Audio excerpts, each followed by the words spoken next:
உத்தரப்பிரதேசத்தில் ஓநாய்களின் அச்சுறுத்தல் நிலவும் பஹ்ரைச் மாவட்டத்தில் ஊராட்சி மன்ற அலுவலகம் உள்ளிட்ட அரசு அலுவலக கட்டடங்கள் கிராம மக்களின் இரவு நேர பாதுகாப்பிடமாக மாற்றப்பட்டுள்ளன.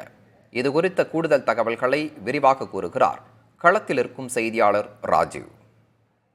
உத்தரப்பிரதேச மாநிலத்தில் ஓநாய்கள் தாக்குதலிலிருந்து பொதுமக்களை பாதுகாக்க இரவு நேரத்தில் தங்குமிடங்கள் தற்காலிகமாக அமைக்கப்பட்டு வருகிறது.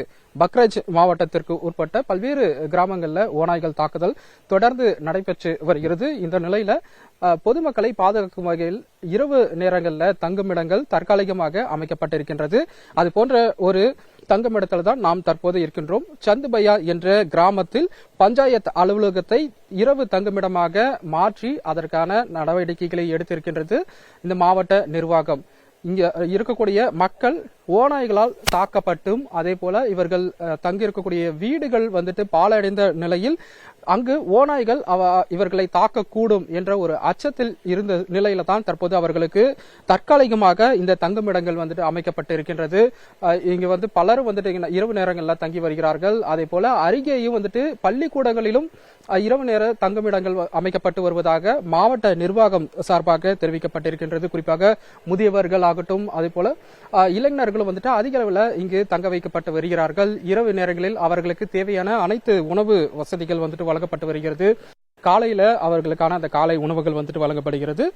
மீண்டும் விரிந்த பிறகு தங்களுடைய வேலைகளுக்கு சென்று விடுகிறார்கள். இரவு நேரங்களில் மீண்டும் அவர்களுடைய வீடுகளுக்கு செல்லாமல் இந்த தங்குமிடங்களுக்கு இங்க இரவு நேரத்தில் முழுமையாக இங்கே உறங்கிக் கொள்ளலாம்.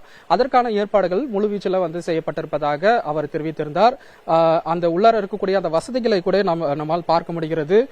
தனித்தனியாக கட்டல்கள் அமைக்கப்பட்டிருக்கின்றது. இங்க இருக்கக்கூடியவர்கள் பெரும்பாலும் முதியவர்களாக இருக்கின்றார்கள்.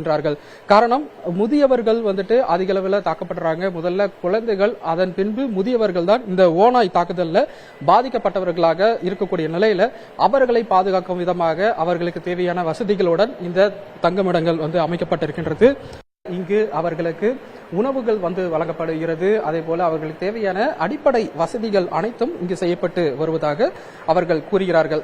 இதன் காரணமாகவே இரவு நேரங்களில் மட்டும் இங்கு தங்குவதாகவும் அதே போல பகல் நேரங்களில் தங்களுடைய அந்த பணிகள் வேலைகளுக்கு பல்வேறு வேலைகளுக்கு செல்லக்கூடிய அந்த பணிகளை மேற்கொண்டு வருவதாக அவர்கள் கூறுகிறார்கள். மட்டுமல்ல இங்கு இருக்கக்கூடிய இந்த பஞ்சாயத்து அலுவலகத்தில் மட்டும் அங்கு அந்த தங்குமிடங்கள் அமைக்கப்படவில்லை. அருகே இருக்கக்கூடிய அரசு பள்ளிகளிலும் தங்குமிடங்கள் அமைக்கப்பட்டு வருகிறது.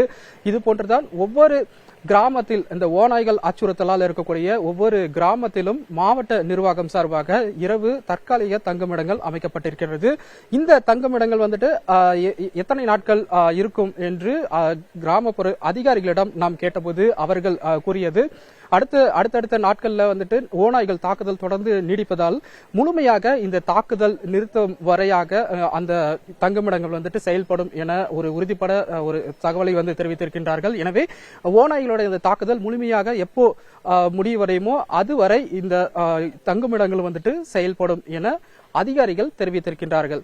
உத்தரப்பிரதேச மாநிலம் பஹ்ரைச் மாவட்டத்திலிருந்து ஒளிப்பதிவாளர் லோகேஷுடன் ராஜீவ்.